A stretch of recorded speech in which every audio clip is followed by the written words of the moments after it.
Hey guys, in this video, I will show you how to fix out of video memory trying to allocate a rendering resource error.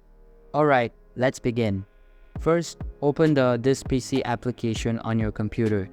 Hover over the This PC section and right-click on it. Then, click on Properties. You will be redirected to the Settings tab. Here, find the Advanced System Settings option and click on it. In the Performance section, click on Settings. Next, go to the Advanced tab and click on the Change button under Virtual Memory.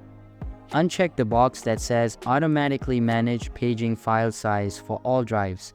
Now, select Custom Size. Set the initial size to 12,000 megabytes and the maximum size to 30,000 megabytes. This should be enough to handle Fortnite without any memory issues.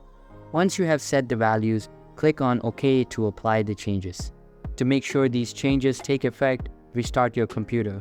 So that's basically how you can fix out of video memory trying to allocate a rendering resource error. And that's it for this video. If you find this helpful, consider subscribing and giving this a big thumbs up. Thanks.